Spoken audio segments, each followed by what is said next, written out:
Hey, everybody, welcome back to another All Things MSP Live. Now, got a couple of things to go over tonight. Some fun stuff, some stuff that I think is going to be essential to any MSP, regardless of size, and that is accountability. Now, tonight, we're going to specifically talk about what I call the three pillars of accountability. And it's going to be kind of an overview. This is more of the why you should be doing these practices and using these tools and the processes that I'm going to talk about when it comes to accountability in your personal productivity, your business, that kind of thing.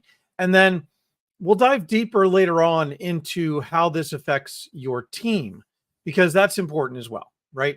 Obviously, something that's critically important and something that I think everybody uh, can use some of the extra tools, some of the things that we're going to talk about. Now, we are going to, like I said, this tonight is going to be an overview on those particular pillars of accountability, I'm calling it.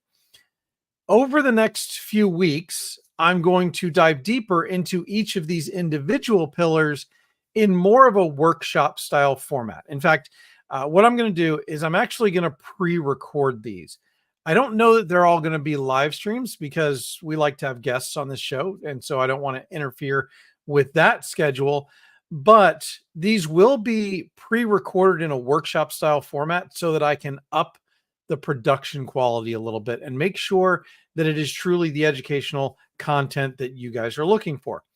And speaking of that, when I polled you guys earlier this year, this is the All Things MSP crew, one of the things that you asked for was deeper dives. So that's one of the things that we're going to be doing throughout the rest of the year. And this is one of the forays into that. And that's why more of a workshop format, right?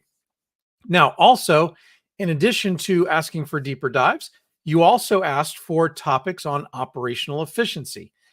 I think you can't have a discussion about operational efficiency until you have a conversation about accountability. And this satisfies both of those things that you guys asked for in the survey. Now, tonight's live stream is sponsored by EasyDmark. Want to know the secret to monetizing email security? Top MSPs trust EasyDmark. EasyDmark's advanced tools and support help MSPs boost their revenue by offering top-notch email security services. Join the EasyDmark MSP program today and start monetizing cybersecurity. You can go ahead and join there at atmsp.link/EasyDmark. All right, so let's get into the show a little bit more. Now, I do know that a lot of you are probably at some other events this week. I know that RoarCon is going on this week, so congrats to them for having their first event, which is amazing.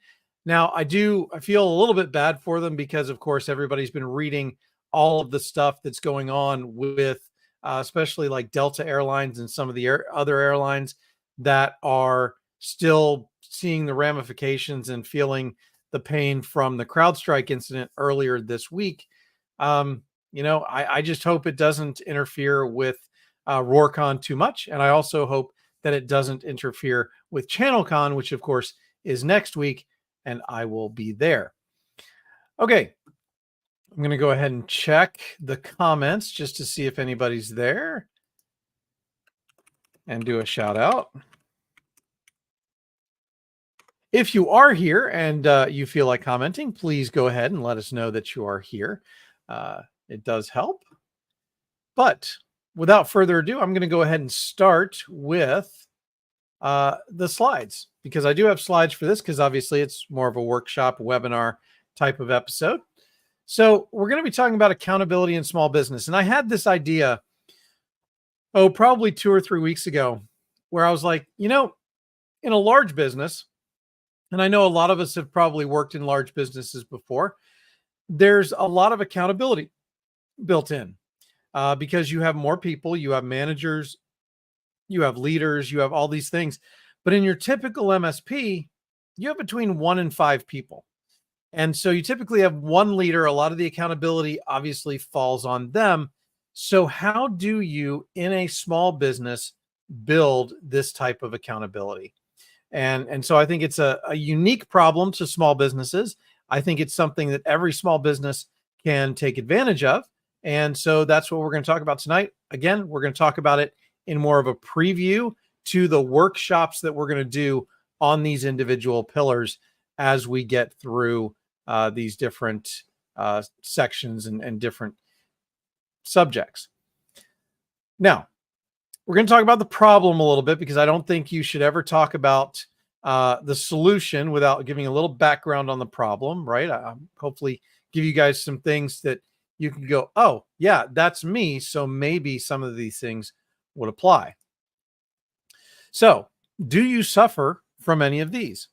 Lack of direction or focus, decreased motivation and morale. Motivation is probably individually, morale speaks more to the team. Missed deadlines and commitments. This is a big one. That's a very big clue that you're having issues with accountability. Inconsistent service delivery. That's a big one, and one that can really cause a problem in your MSP. Decreased client satisfaction. Now, this one can be difficult because you may not be measuring it. And if you're not measuring client satisfaction, whether it's through CSAT scores, NPS scores, or just literally asking them, you really should be. And we're going to talk about that because, again, KPIs, numbers, doing those types of surveys are something that are going to matter when it comes to client satisfaction and accountability. And then, of course, leader burnout, because if you are the only one accountable, there's a good chance that you could get burned out much easier than if you kind of spread the accountability out, or even better, build processes that automatically take care of the accountability for you. So, why is accountability lacking in small to medium-sized businesses? Well, because often you have a single leader wearing all the hats, right? Now, they may not be doing all of the work because in a typical MSP, you see the owner, maybe a couple of techs, maybe an admin person or a bookkeeper or a receptionist, or a marketing person or somebody who does all of that. So the accountability, again, it all comes up to that one person, that single leader wearing all of the, I'm going to call them manager hats. Okay. So you have that issue. You have informal processes and culture. You don't have written processes and procedures, and your culture is not defined well enough that everybody knows what their role is well enough to hold each other accountable. And that's what we're talking about here when I'm talking about culture. Because when I'm talking about culture here, I'm really talking about everybody knowing their role and knowing everybody else's role well enough that they can help hold each other accountable. Rapid change. Things tend to change more quickly in a small business than they do in a large business. And then, of course, limited resources. Sometimes accountability comes from having more people, having more tools, having more processes, and all of those things sometimes take additional resources. Also, one of the things we're going to talk about is the people side of things. And I'm not just talking about employees, right? We're talking about peer groups. We're talking about mentors. We're talking about consultants. We're talking about going to industry events where you can mingle and talk to people who are in your same boat in terms of where you're at with your business, and can give you answers because they've been there, they've done that, and they can walk you through how they went through those processes to get to the other side. So, in my opinion, how do you build accountability? Well, these are your three pillars. Discipline. Those are the things you can do to make it happen. Okay. The things that you specifically control and that you can do to make things happen and make sure that they happen. Processes. This is simply building systems to make it happen. This matters individually as well as a team, because individually you should build processes. I'm going to kind of call them routines to make yourself accountable.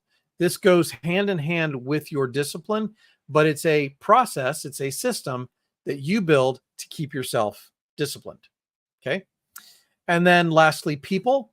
This is getting help from other people to make things happen, whether it's your team or more likely, in this specific case, it has more to do with, again, I said mentors, peer groups, consultants, and attending industry events where you can, talk and network with your peers. And then building self-discipline. So this is that first pillar that I was talking about. And these are 4 key components to building self-discipline.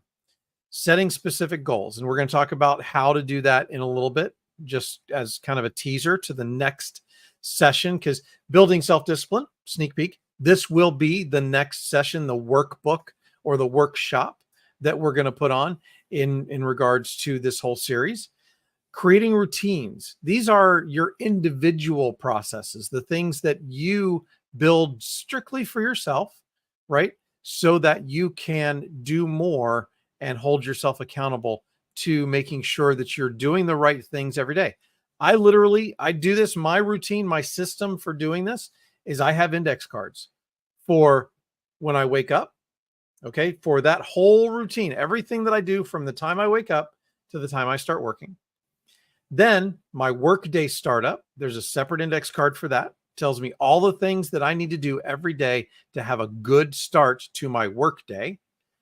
And then I have a midday one so that because there are things I want to stop in the middle of working, usually at lunch, and of course have lunch, but I want to do other things that are going to contribute to teeing me up to have a good afternoon when it comes to my work afternoon. And then my workday shutdown. This gives me the opportunity to shut down working so that I can mentally transition into not working. Okay. It allows me to tie off loose ends, reply to emails, do all of those things that help me to transition from my workday to my non-work day. And then, of course, I have one last index card for the things that I do right before I go to bed, all the things that I want to do to wrap up more of the personal things around my day, because you have work stuff, you have personal stuff, you have tasks, you have to-dos, you have things to schedule, you have emails, all things that you need to do on both sides to make sure that you're completing everything that you want to do to get the things done and have the self-discipline to do all of that stuff. Now, continuous monitoring.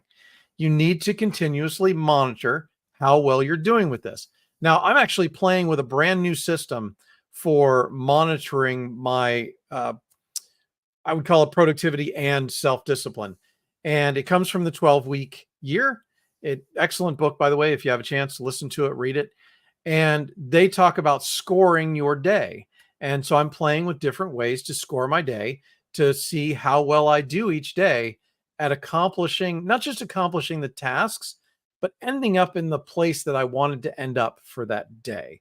And part of that is at the beginning of the day, I set my intentions for the day, not necessarily to-dos, but what is my intention for today, both work-wise and personal-wise. And then lifelong learning. I want to put this one in here because we all should be learning every day. And one of the things that I do to execute on this is I listen to a lot of books. For those of you who know me, I walk/run, more walking than running because my ankles just can't take it. But I do a little bit of running just to get that heart rate up, right? So when I'm doing those 2 miles every morning, I am listening to a book. When I'm driving into the office, I listen to a book. And so doing that and then applying those things, that counts as my lifelong learning. And, there's so much to learn out there. There's so much to experiment with. And one of the things with self-discipline is it's going to work differently for everybody. So you just have to learn as much as you can about this. I'm going to give you what works for me. I'm going to give you what works for some other people. But in order to really dial this in, you need to learn for yourself. You need to test for yourself to see what works best for you. So when we're talking about setting up goals, one of the methods, there are several different methods for doing this, but one of them, one of the most popular ones is SMART goals. There's actually another one called SMARTer goals. That one's a little more complicated, but it's the one I actually prefer. By Michael Hyatt is the one who came up with that one. But this one is a little bit easier. So you just get the gist of what it's about. When you're creating a goal, it should be specific, meaning it has a vision of what the end point looks like, right? It is measurable. How do you measure your progress as well as success with that goal, right? It has to be achievable. Now, this one's a little bit weird. A lot of people have different opinions on this one because it should not be so achievable that it's easy. There should be a little bit of a stretch factor involved with this. Okay. So achievable is the next one. Relevant. Relevant means that it applies to some bigger vision that you have for either work or life. Okay. So it's relevant to the overall vision, what you want out of your job, your career, or your personal life. And then time bound. It has to be time bound because most of us are really great, and I'm one of them, really great at procrastinating. And so it has to be time bound in order for you to be able to actually get to that goal and not put it off. And another brilliant thing out of the 12-week year is when we think of a 12-week or a 12-month year, sorry, we typically put things out farther and farther and farther. But when we look at a 12-week year instead, we look at 12 weeks and what we want to accomplish in those 12 weeks. It moves the timeline up so much that we actually have to pay much more attention to getting things done quicker. So time bound is important. Also, squeezing your time frame can be very important to limiting that procrastination. Okay, the second pillar is processes and tools, let's call it. Time management. So for me, that's really a lot about my calendar, and I'll talk about that in a minute. Task management, that's more or less your to-do list, regardless of how you keep track of it. Project management. This is one that I think a lot of people don't see the value in as much. And so project management, I'm going to give you a couple of tools. And we actually had a good comment from the group asking about this earlier. I think it was today. Today or yesterday. I think it was earlier this morning. So it was today. So I'm going to talk about project management for a little bit and then progress measurement. Because if you're not measuring the progress using these processes and tools, then you're not holding the business accountable. So the progress measurement here is more about the team rather than your personal productivity, but it's important. So when it comes to processes, these are some of the ones that I use. So time blocking, and that's using my calendar correctly, in my opinion. And that is basically assigning everything that I need to do for that day to a block of time. Now, do I block individual 5 minutes? No. I only go down probably to 15 minutes, and I rarely do that. A lot of times I'm scheduling things at minimum a half hour at a time. Okay. So I may actually take and say, okay, I'm going to take these blocks of to-dos, and this is what I'm going to do in this half hour. I may have 5 or 6 emails to send. That's the block of time that I'm going to send those 5 or 6 emails. Or it could be that I need to create a script for the next workshop. I need to, create all the assets for that. And so maybe that's an hour or two that I block out on my calendar, whatever it is. But one of the things that I also wanted to point out, again, from the 12-week year, you guys will probably see that theme because I think it was that book that kind of got me into this mode of accountability in the first place. They talk about strategic, tactical, buffer, and breakout blocks. These are the blocks of time, the different types of blocks of time in your calendar. So strategic is a long block of time, typically scheduled once a week, to work on strategic, forward thinking. How am I going to get all of these things done?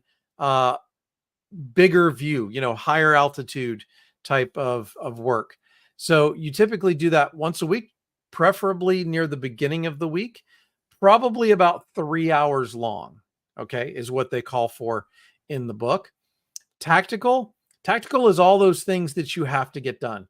Those are meetings. Those are setting aside time to work on a slide deck to get done for a live stream that you're doing on Wednesday nights, or a presentation that you have to give to a client. It's all the work that just has to be done. Those are your tactical blocks. They can be any length. It just depends on the length of whatever thing is that you have to do. Buffer blocks. These are for the things that you don't have to-dos for. They're the things that you didn't plan for today. So you leave a half hour, an hour, maybe one block in the morning, one block in the afternoon. Those are your buffer blocks to get those things done. I actually buffer a half hour in the morning and a half hour in the evening to do the workday startup and the workday shutdown. Those are my two buffer blocks. Sometimes I'll schedule another buffer block in the middle of the day so that I have more intentional time to return emails and stuff like that in the middle of the day. But those are buffer blocks for the things. It's to give you buffer time for the things that you weren't planning on doing that day, but because they're urgent, need to be done that day. And then breakout. Breakout is the fun stuff. It's the non-work stuff. It is the recoup. It's the restoration. It is, those kinds of things. Breakout depends on how you're easing yourself into this, but it should probably end up being about 2 to 3 hours a week that you set aside specific time to do something fun, to do something regenerative. Yeah, I'm not even going to try and say that again. Restorative. Let's just say restorative. Okay. To get you kind of back into, get your mind off work for a little while and do that refresh. Task management. These are your to-do lists. I kind of break it into capturing, prioritizing, and migrating. Migrating is when you're moving things either to your calendar or you're moving them to a more of a master to-do list instead of today's to-do list.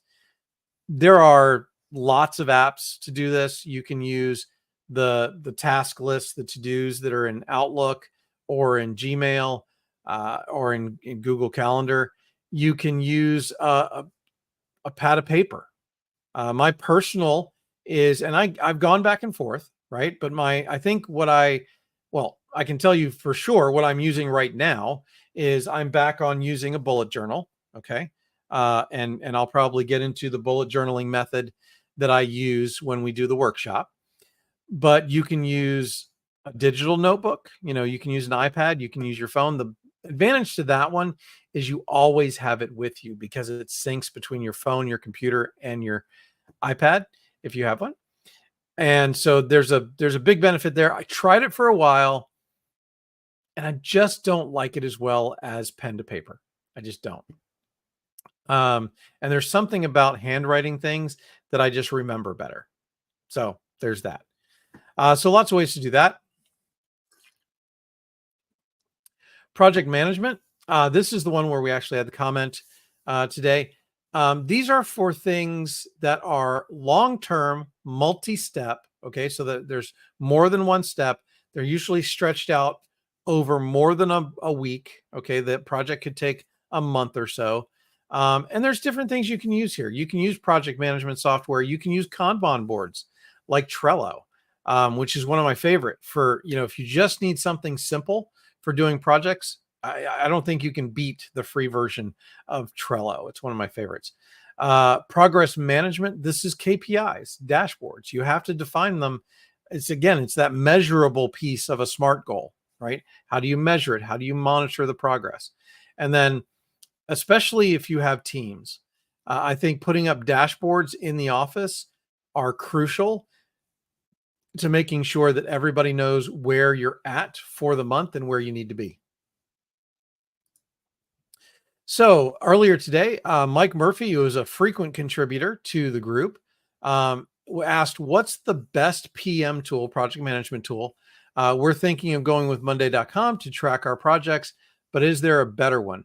Right now, we're using Microsoft Project Online, and it's way too detailed for our size MSP. And Mike, you're probably exactly right, and that's the way I would describe that, right?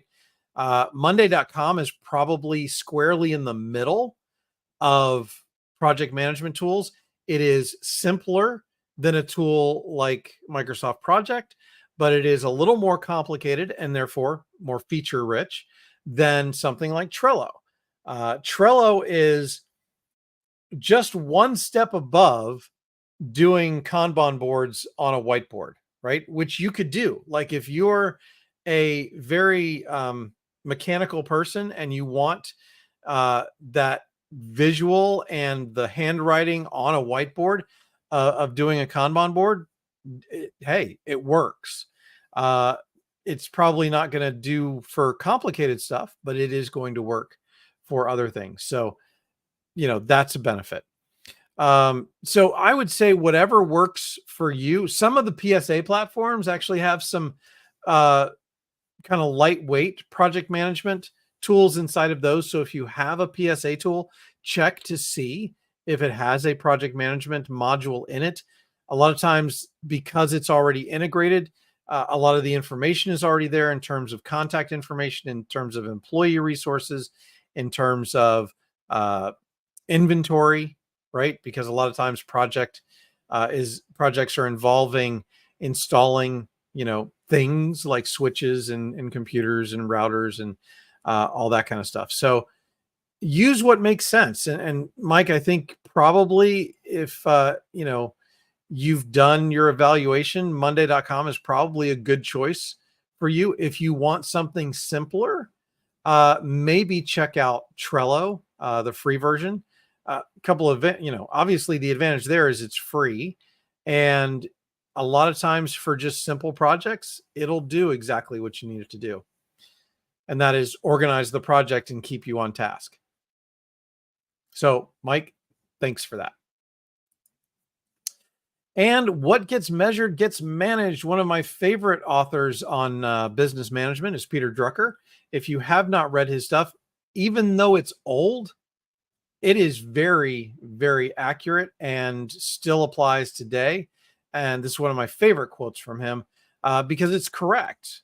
The things that you track, the things that you measure are the things that get managed. If you are not measuring things, you don't know where they're at. You don't know where they're going. You don't know what direction they're headed in. And, your sales could be going down and you don't even know it. And so that's why one of the first things I ever tracked in my MSP was MRR. Because, face it, for us, that's one of the most important things there is when you're running a recurring revenue service business. And so I could see, because it was on a dashboard in the office, whether or not our recurring revenue was increasing month over month. And that was important for us in terms of our growth. Now, that was just one of the things on the dashboard, right? There were lots of other things on the dashboard too, but the dashboard is going to be specific to you. It's going to be the things that you want to focus on. And when we get to the workshop, I am going to spend a significant amount of time on dashboards because I think it's important, both personally and professionally in terms of your team. So definitely going to spend some time on that in the workshop. And then the last pillar is people. And like I've mentioned before, this covers mentors, and this can be formal or informal, right? CompTIA actually has a great mentorship program. So if you're looking for a mentor in this space, that's a great place to go look. Or you can just find people out there. I know a lot of people in this space. It's one of the unique and really awesome things about the community that surrounds this industry is that there are a lot of people who will just agree to be your mentor and agree to spend time with you and answer questions and things like that. So don't be afraid to ask because those people are out there. I've done it from time to time. I'm in a season right now where I'm starting to look into doing that a little bit more. So if you're interested, go ahead and DM me, email me, whatever. My email address will be at the end of the slide deck. Peer groups is something that we're actually looking at starting here at All Things MSP. Now, I think there's a lot of great peer groups out there. So if there's a peer group out there that meets your needs, and you're in one, great. I'm not looking for people to switch, right? Because I think if you're in a peer group, as long as it's not a bad one, and I don't know that I've seen a bad one, okay, not in this industry anyway, you know, stay with it. If you don't have one and you're looking for one, it's something that we really want to start here. We want to be a little bit different about it. We're going to be very intentional about it. In fact, I'm going to have later on, I've got a slide. It's got a link to a survey that I'm putting out there so that anybody who wants to join the peer group can fill out that form. And we're going to use that information not to just go out and create the peer group. We're going to create that and we're going to bring that group of people, the people that volunteered that information, the people that are interested, we're going to bring them together. We're going to have a big old brainstorming meeting and we're going to talk about how we should proceed with doing peer groups as All Things MSP, because I think there is an opportunity to do them a little bit differently. I'm not going to tell people what that should be. I want the community to tell us what that should look like and how best to make it happen. Industry events. This is one that changed my MSP life for sure. When I started going to industry events and meeting other MSPs, talking about the struggles that I was having and sharing, with them my successes as well, because it's a bi-directional interaction, right? Because you've solved problems that other people haven't, and they've solved problems that you have right now that you need to solve. And so there's a lot that can be gained at industry events. I would just say with industry events, because they do require you to be away from the business and they do cost money in a lot of cases, make sure that you go into any industry event with a plan. And we're going to be talking about that a little bit more in the workshop around people. And then last but not least, there are lots of consultants out there. I've done consulting that can help you with your MSP. A lot of consultants out there to help vendors as well. I know a lot of vendors watch this show as well. So lots of different opportunities for you to get other people to help you in your journey and hold you accountable. One of the great things about mentors, peer groups, and consultants, and to an extent, industry events, because if you go to a lot of industry events, you will find people who will hold you accountable if you ask them to. But more specifically, the mentors, the peer groups, and the consultants can really help with that accountability. Okay, so what's next? Like I said, we're going to be doing deeper dives and workshops. There's at least going to be 4. Now, there is a possibility that some of those first 3 pillars will have to be broken up into multiple sessions because there was a lot that I talked about in those. And so I'm going to try and keep self-discipline processes and people to 1 session each, but they may need to be longer based on the content that I build out for those, because there's quite a lot. And I don't want to just show you how I do it. I want to show you some of the more popular ways to do it in addition to how I do it, so that if a different way works better for you, you kind of know what those options are. And then lastly, I don't want to end that series without applying it to working with your team, because there are a lot of MSPs out there, even if you're a one-man band, right? There are other people who work around you that you may need to hold accountable, and that you can ask to hold you accountable as well. So a lot of different things to do there. But that's what we're going to be doing next. And then, of course, that people pillar, I talked about starting a peer group. We are going to build this from scratch. There's no formulas. We're not going to go by anybody else's framework for this. We are going to build a framework, but we're not going to let what's been done before mold what we're doing now, except one of the questions on the survey is, what did you like best about a peer group that you've been in? And what did you like least about the peer groups that you've been in so that we can steer towards those things that everybody likes and steer away from the things that people don't like so that we can make it as effective as possible. These are going to be for any size MSP. Now, we're probably going to split them up into like sizes because like size MSPs tend to have the same problems. And so it just makes sense to put everybody kind of in the same group. But I think what we will do is we'll probably bring some of those larger MSPs in to speak to the smaller size MSP peer groups so that they can ask questions about, okay, how did you get through this? How did you solve this problem? Because I think that's an important part of it. The first 6 months will be free. I always started this with the intention that there was always a low barrier to entry, right? We do this with our vendors as well. Vendors can become vendor partners and get to do one webinar a year with All Things MSP free of charge. So when it comes to doing things for the All Things MSP crew in terms of peer groups, we want to make sure that we do a low barrier to entry. And that's why we're going to do that first 6 months free.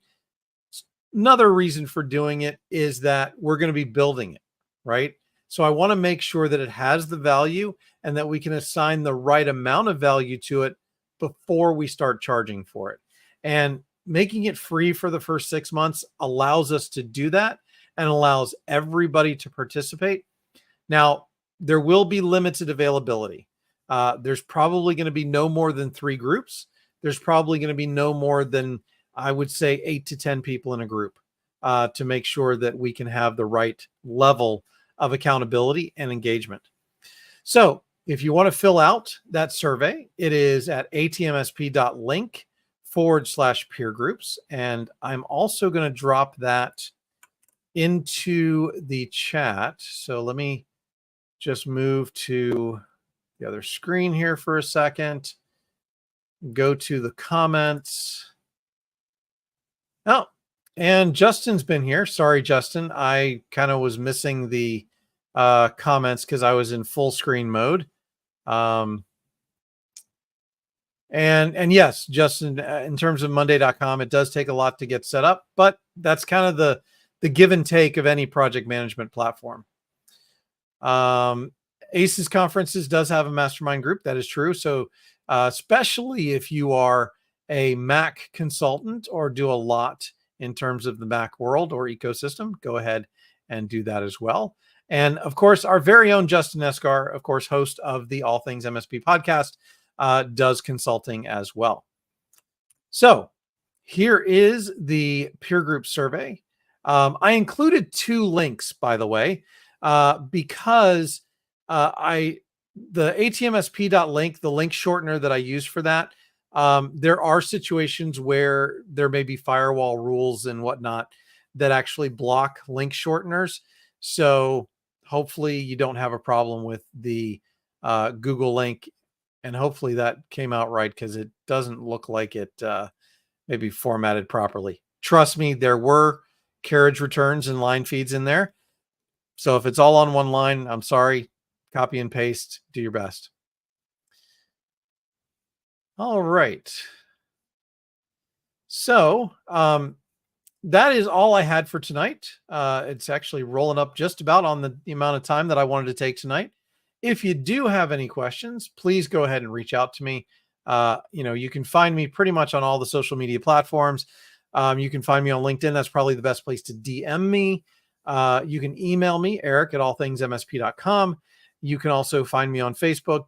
Join the Facebook group. It's facebook.com/groups/allthingsmsp, or just atmsp.link/Facebook. That'll get you there as well. I want to hear what you guys have to say about this topic.